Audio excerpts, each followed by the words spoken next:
Hello everyone, welcome to the Edu Topper. Friends, आज इस video में हम लोग बिहार पुलिस कांस्टेबल की जो भर्ती वर्ष 2023 में 21,391 पदों पर आई हुई है, उसके लिए ज्ञान बिंदु जीएस एकेडमी का टेस्ट नंबर 5 हम डिस्कस करेंगे। यानी कि बिहार पुलिस 2023 ज्ञान Bindu GS academy test number 5 है ये।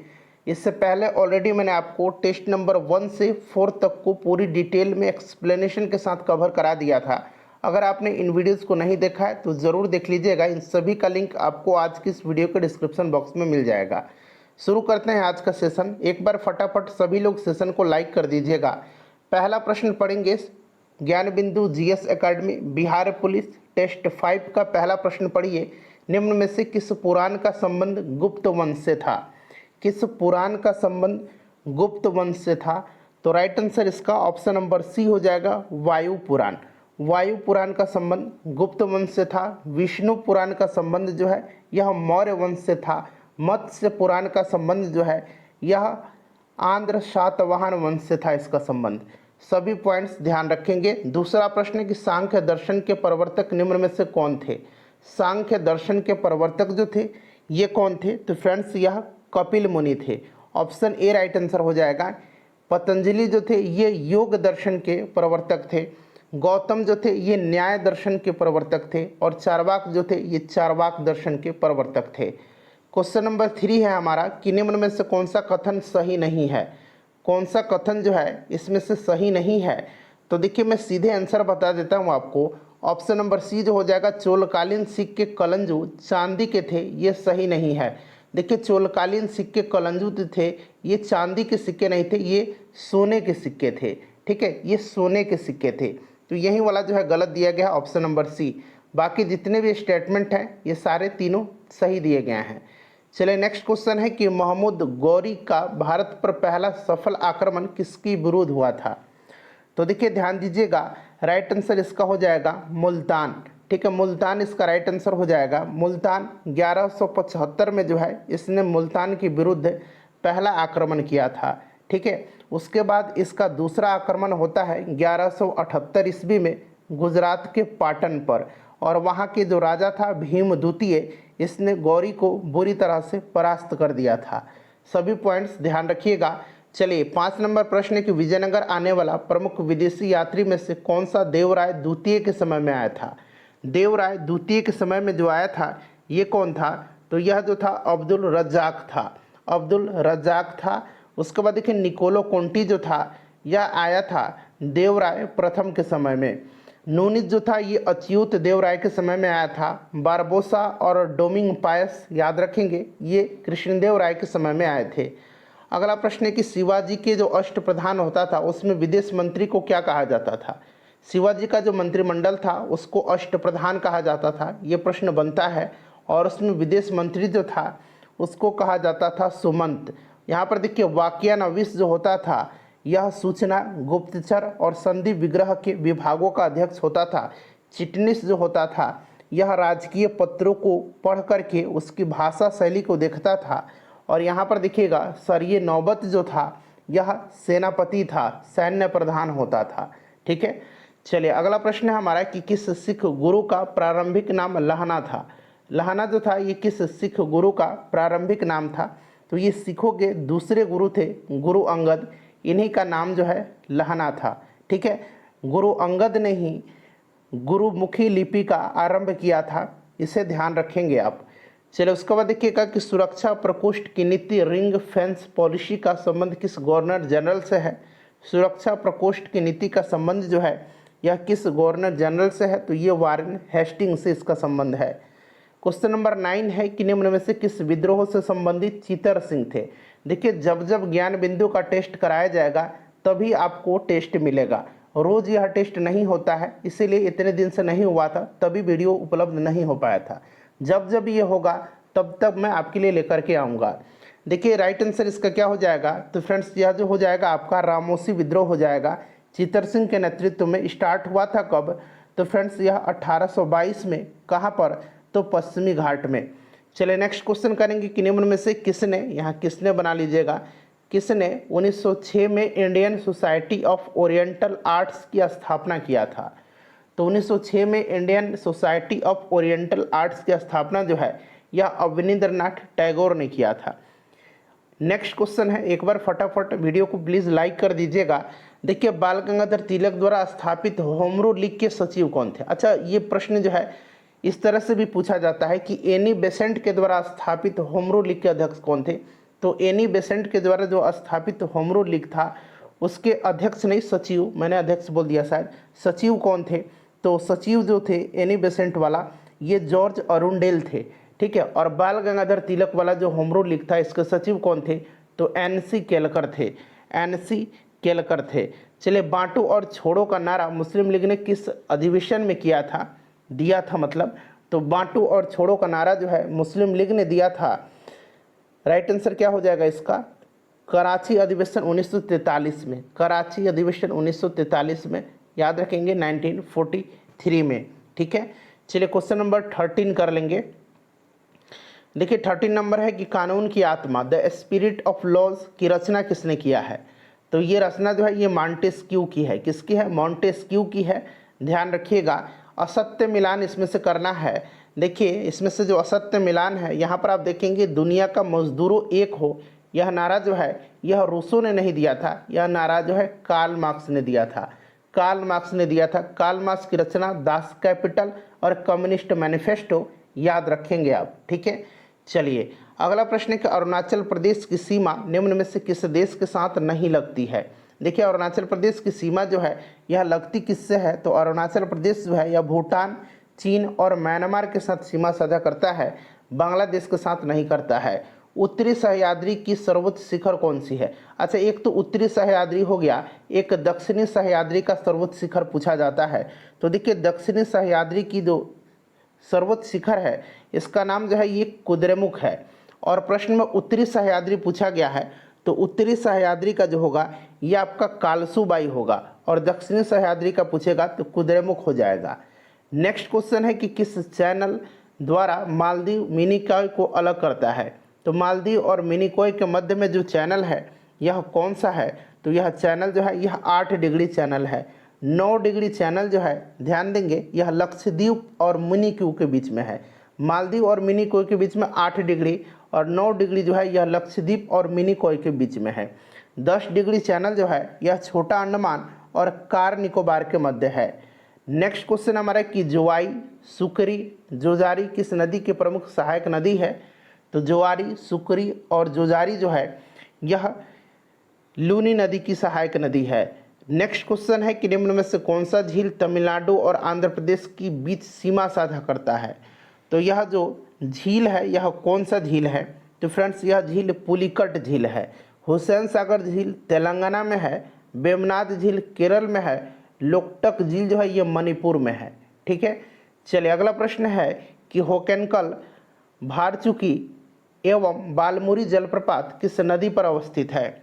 तो देखिए, होगेनकल, भारचुकी और बालमुरी जलप्रपात जो है यह कावेरी नदी पर स्थित हैं। उसके बाद देखिएगा कि जरोड़ मिट्टी के बारे में निम्न में से दिए गए असत्य कथन की चयन करना है आपको। तो इसमें से जो असत्य कथन दिया गया है यह आपका कौन सा हो जाएगा? पढ़ करके इसका आंसर ध्यान से बताइए। तो देखिए, राइट आंसर ऑप्शन सी हो जाएगा, पुराने को खादर, ये गलत दिया गया है। पुराने को क्या कहा जाता है? तो पुराने जलोढ़ मिट्टी को जो है बांगर कहा जाता है और नए जलोढ़ मिट्टी को खादर कहा जाता है। तो ये उल्टा दे दिया गया है, तो यहीं गलत दिया गया है, यानी कि ऑप्शन सी राइट आंसर हो जाएगा। देखिए, इसमें से असत्य मिलान करना है, तो इसमें से देखिएगा असत्य मिलान में राइट आंसर इसका जो होगा आपका कपास जो है केंद्रीय कपास अनुसंधान केंद्र, ये अहमदाबाद में नहीं है, ये जो है फ्रेंड्स यह कहाँ पर है? तो यह आपका कहाँ पर है? तो फ्रेंड्स यह नागपुर में है शायद, एक बार आप चेक कर लेंगे, ठीक है। राष्ट्रीय चाय अनुसंधान केंद्र जोरहाट में है, और जोरहाट में ही मैंने आपको बताया भी था कि वर्षा वन अनुसंधान संस्थान है, ठीक है, असम जोरहाट में। बाकी सारे सही हैं, चिकमंगलुरु राष्ट्रीय कॉफ़ी अनुसंधान केंद्र, भारतीय तिलहन अनुसंधान केंद्र, ठीक है। ऑप्शन ए इसका राइट आंसर हो जाएगा। चलिए, असत्य मिलान चुनना था। देखिए, राजस्थान की देगाना किस खनिज पदार्थ के लिए प्रसिद्ध है? तो ये जो देगाना जो है यह टंगस्टन के लिए फेमस है, और खेतरी बेल्ट जो है, खेतरी बेल्ट, ये तांबा के लिए फेमस है राजस्थान का। सर्वाधिक नगरीय जनसंख्या प्रतिशत वाला राज्य पूछा गया है। प्रतिशत वाला जो राज्य होगा फ्रेंड्स यह गोवा हो जाएगा। कौन सा राज्य हो जाएगा? तो यह गोवा हो जाएगा। अगला प्रश्न है कि निम्न में से कौन परियोजना महाराष्ट्र में अवस्थित नहीं है? अवस्थित महाराष्ट्र में नहीं है तो इसमें से देखिए भीमा, जायकावाड़ी और गिरना परियोजना ये महाराष्ट्र में है। वारगी परियोजना जो है यह मध्य प्रदेश में है। नेक्स्ट क्वेश्चन है हमारा कि निम्न में से कौन सा यहाँ पर चुनना है कि राष्ट्रीय उद्यान असम में अवस्थित नहीं है। असम में इसमें से जो है कौन सा नहीं है? तो मानस है, नामेरी है, रायमोना है, ठीक है, ये असम में है। क्लाउडेड लेपर्ड जो है ये त्रिपुरा में है, ये असम में नहीं है। चलिए, मूल अधिकारों के संबंध में निम्नलिखित निर्णयों का सही कालानुक्रम लिखना है। तो इसमें से जो सही कालानुक्रम हो जाएगा ये आपका सबसे पहले जो होगा ये आपका बेरुवाडी बनाम भारत संघ हो जाएगा, क्योंकि यह 1960 हो जाएगा, ठीक है। उसके बाद देखेंगे तो आपका गोलकनाथ बनाम पंजाब राज्य हो जाएगा, ये 1967 हो जाएगा। उसके बाद देखिए ये हो जाएगा केशवानंद भारती बनाम केरल राज्य, ये 1973 हो जाएगा। और मिनर्वा मिल्स बनाम भारत संघ जो है ये आपका हो जाएगा 1980। तो ये क्रम जो होगा आपका ये हो जाएगा 4, 1, 2 और 3, जो कि ऑप्शन नंबर ए में दिया गया है। ठीक है फ्रेंड्स, चलिए आगे बढ़ते हैं। नेक्स्ट क्वेश्चन कर लेंगे कि भारतीय संविधान का कौन सा अनुच्छेद उपराष्ट्रपति के पद को निरूपित करता है। तो देखिए ये जो आर्टिकल है आपका 63, इसी में कहा गया है कि भारत का एक उपराष्ट्रपति होगा, और अनुच्छेद 64 के तहत कहा गया है कि उपराष्ट्रपति राज्यसभा का पदेन सभापति होगा, ठीक है। और अनुच्छेद 65 जो है इसके तहत उपराष्ट्रपति जब राष्ट्रपति का पद रिक्त रहता है तो राष्ट्रपति के रूप में कार्य करता है।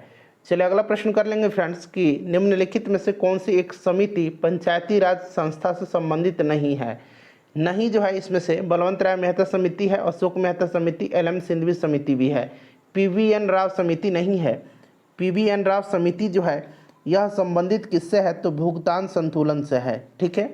चलिए अगला प्रश्न है कि 1862 में निम्नलिखित में से किस भारतीय को तत्कालीन वायसराय लॉर्ड कैनिंग ने अपने विधान परिषद में नामित किया था? तो ये किया था पटियाला के महाराजा को, बनारस के राजा को और सर दिनकर राव को।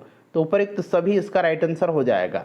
संविधान सभा के सदस्यों में अनुसूचित जनजाति एसटी पूछा गया, अनुसूचित जनजाति के सदस्यों की संख्या कितनी थी?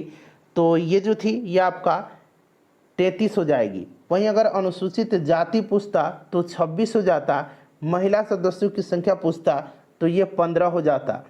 नेक्स्ट क्वेश्चन है हमारा कि स्वतंत्र भारत के पहले मंत्रिमंडल के संबंध में किसका मिलान गलत दिया गया है?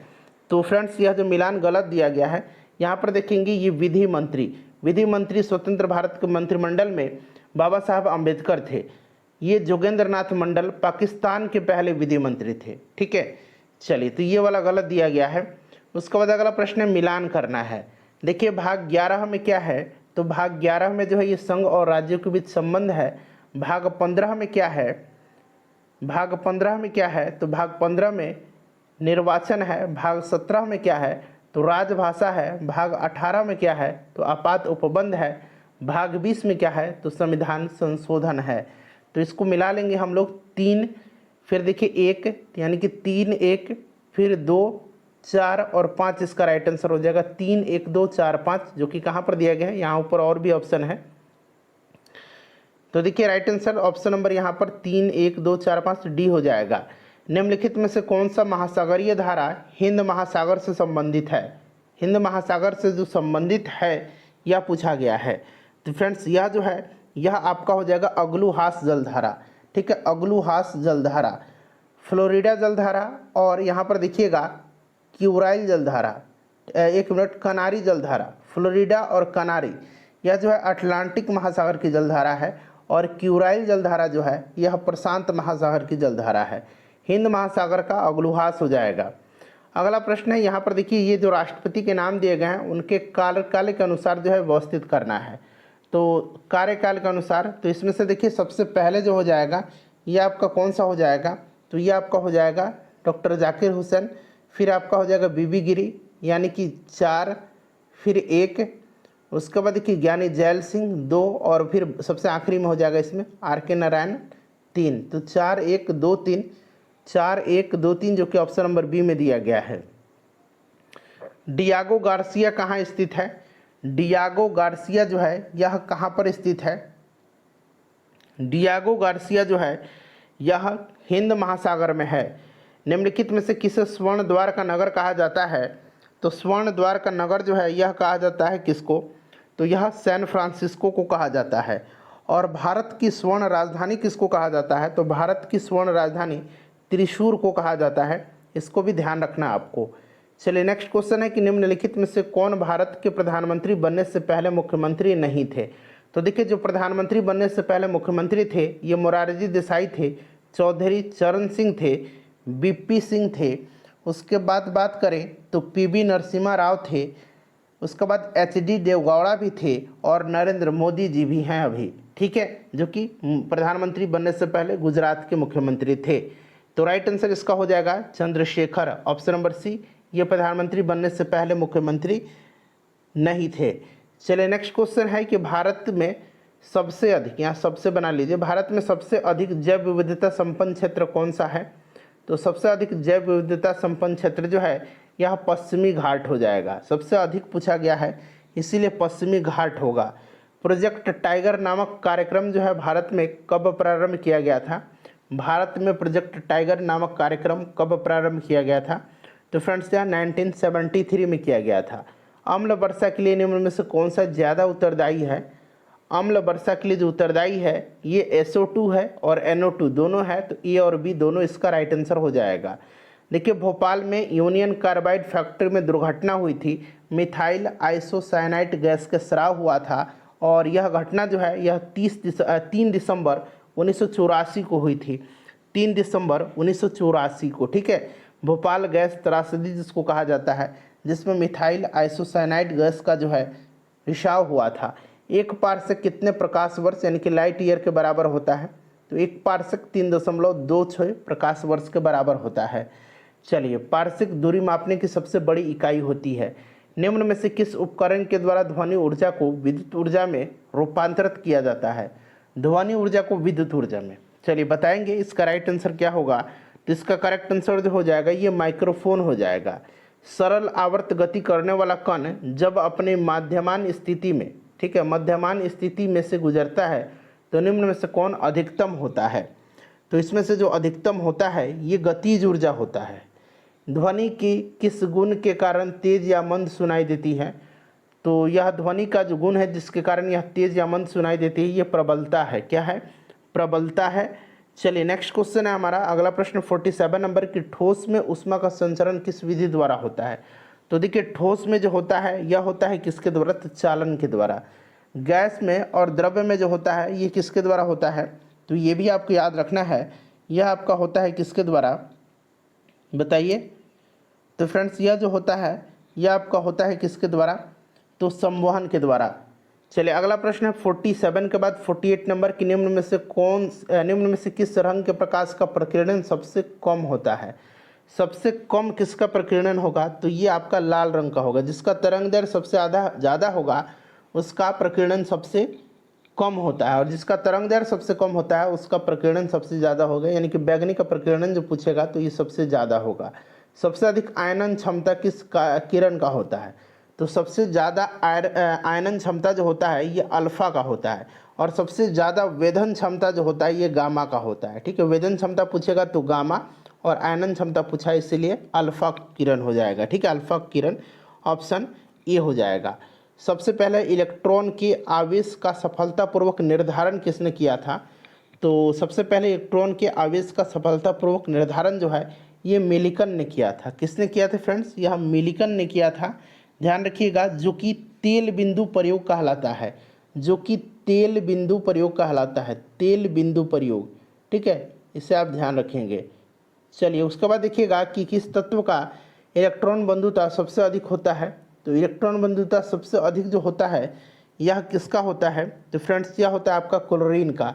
निम्न में से किस अम्ल को म्यूरेटिक अम्ल कहा जाता है? एक म्यूरेटिक अम्ल है और एक गंधकाम्ल है। गंधकाम्ल भी कहा जाता है किसको?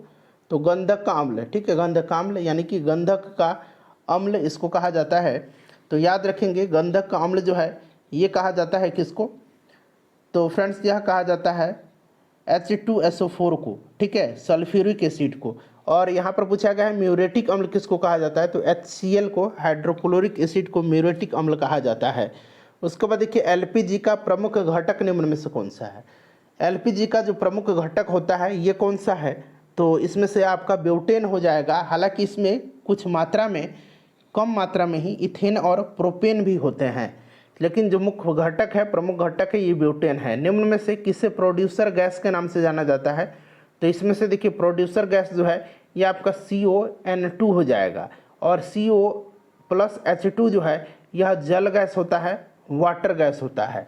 तो इसको भी साथ साथ आप याद रखिएगा। मिलेराइट किसका अयस्क है, मिलेराइट जो है यह किसका अयस्क है, तो मिलेराइट जो है फ्रेंड्स यह निकेल का अयस्क है। चलिए नेक्स्ट क्वेश्चन हमारा कि लार ग्रंथि से निम्न में से कौन सा एंजाइम का स्रवण नहीं होता है, नहीं पूछा गया है। तो इसमें से जो नहीं होता है यह आपका पेप्सिन हो जाएगा। बाकी मंड और टाइलिन का होता है। टाइलिन तो आप भली भांति जानते होंगे। चपटे कृमि का उत्सर्जन निम्न में से किसके द्वारा होता है, चपटे कृमि का उत्सर्जन जो होता है यह किसके द्वारा होता है, तो फ्रेंड्स यह ज्वाला कोशिका के द्वारा होता है, ज्वाला कोशिका के द्वारा होता है। चलिए उसके बाद 58 नंबर है कि निम्न में से कौन कर्ण अस्थियां नहीं है, इनकी कान की हड्डी नहीं है।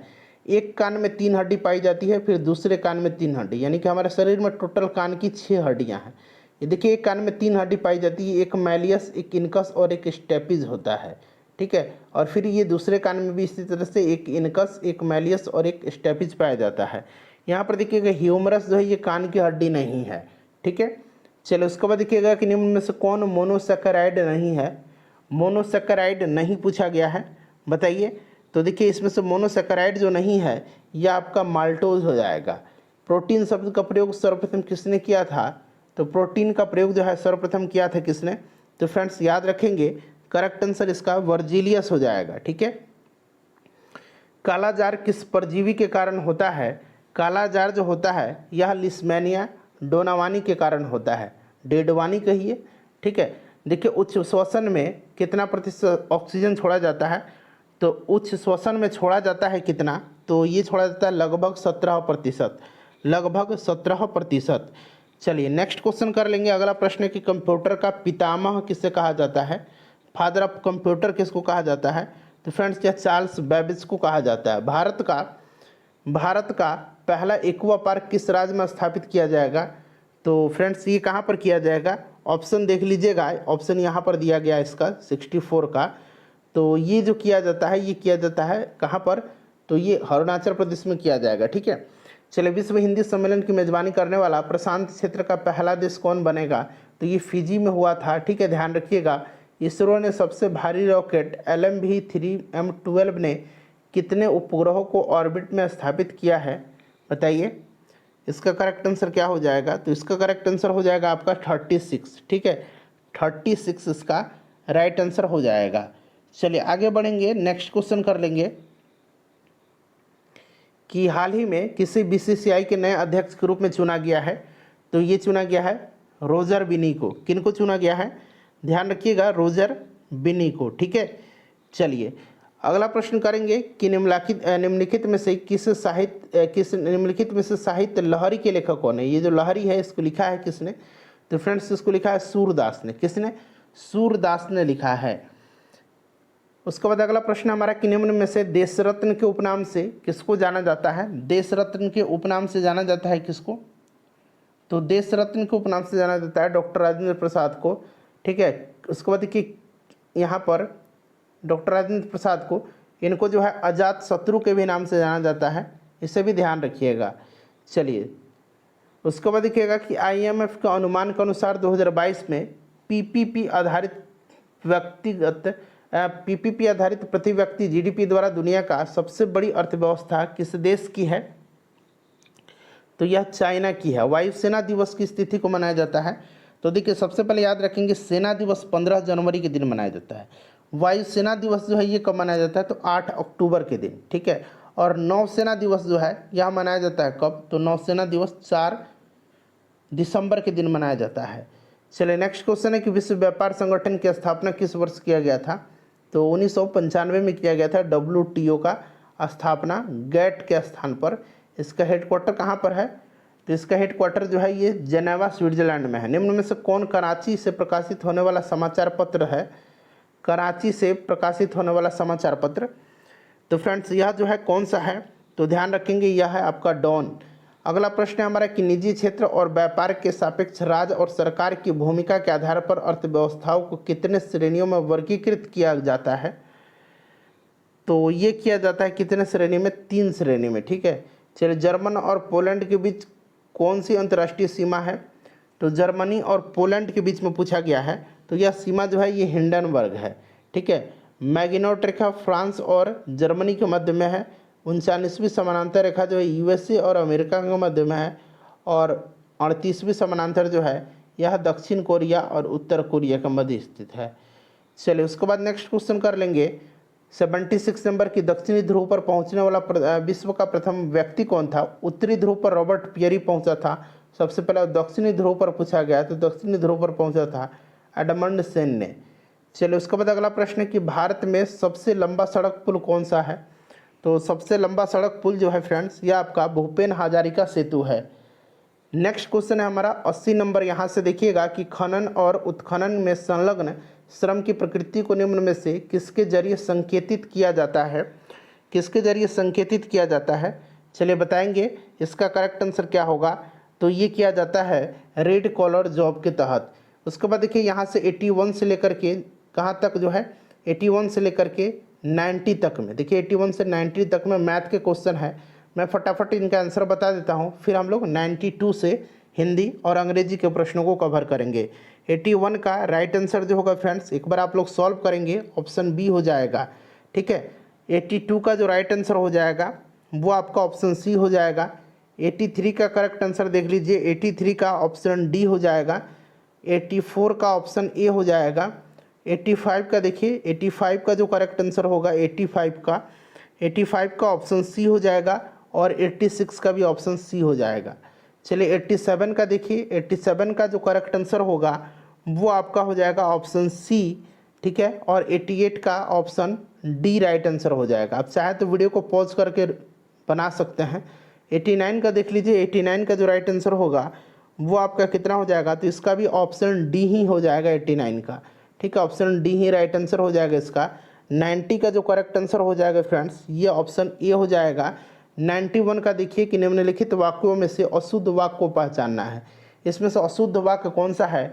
तो मेरे ऊपर कृपा करें, यह जो है गलत दिया गया है, ठीक है। इस यह अशुद्ध दिया गया है, इसका शुद्ध क्या होगा? तो इसका शुद्ध होगा मुझ पर कृपा करें, मुझ पर कृपा करें, ठीक है। इत्यादि का संधि विच्छेद पूछा गया है तो इति प्लस आदि हो जाएगा। क्लियर। चलिए, कौन सा शब्द बहुव्रीहि समास का उदाहरण है? तो इसमें से एक विशेष अर्थ किससे निकल रहा है? तो ये आपका दशानन अर्थात 10 सिर वाला रावण की बात हो रही है। निम्नलिखित में से स्वर्ण का पर्यायवाची नहीं है। तो देखिए स्वर्ण का पर्यायवाची जो इसमें से नहीं है वो आपका कौन सा हो जाएगा? तो इसमें से आप देखेंगे तो ऑप्शन नंबर यहाँ पर कौन सा हो जाएगा? सी हो जाएगा, ठीक है। स्वर्ण का पर्यायवाची शब्द जो होता है यह कौन सा होता है? तो देखिए यह आपका हाटक, हेम, कलधौत। उसके बाद अगर बात करें तो हिरण्य, हिरण्या नहीं होता है, हिरण्य होता है, ठीक है। हिरण्य, कनक, कंचन ये सब होता है, ठीक है। चलिए, हिंदी में कुल कितने सर्वनाम हैं? तो हिंदी में टोटल जो है कितने सर्वनाम हैं? तो राइट आंसर इसका 11 हो जाएगा। 11 इसका राइट आंसर हो जाएगा, ठीक है। चलिए, उसके बाद 96 नंबर करेंगे कि to have an itching palm, ये आपका एडियम फ्रेज है, ये बताना है। तो इसका मतलब इचिंग पाम मतलब होता है घूस लेना, मतलब पैसे के लिए लालची होना। To be greedy for money. चलिए, उसके बाद नेक्स्ट क्वेश्चन है हमारा कि सब्ट्रैक्टेड। देखिए सब्ट्रैक्टेड क्या, यहाँ पर आपको बताना है अपोजिट मीनिंग। तो यहाँ पर जो होगा इसका राइट आंसर क्या होगा फ्रेंड्स? तो देखिए ये आपका हो जाएगा एडजंक्ट, ठीक है। चलो, उसके बाद देखिएगा कि एक्सप्लिसिट का यहाँ पर आपको सेम मीनिंग बताना है। एक्सप्लिसिट का सेम मीनिंग बताना है, बताइएगा। तो राइट आंसर इसका क्या हो जाएगा? ऑप्शन नंबर डी हो जाएगा, स्पेसिफिक, ठीक है। 99 का जो राइट आंसर हो जाएगा ये house of shelter for a dog, उसको क्या कहा जाता है? तो उसको कैनल कहा जाता है। 100 नंबर क्वेश्चन है, अपना स्कोर सभी लोग कमेंट करिए कितना सही से आपने आंसर दिया है। ये पेयर ऑफ यूरेंशियन जेज खालिस्तान ओवर द फॉरेस्ट स्टरडे, तो यहाँ पर जो होगा फ्रेंड्स वो आपका हो जाएगा flew over the forest yesterday. Video को लाइक कर दीजिए।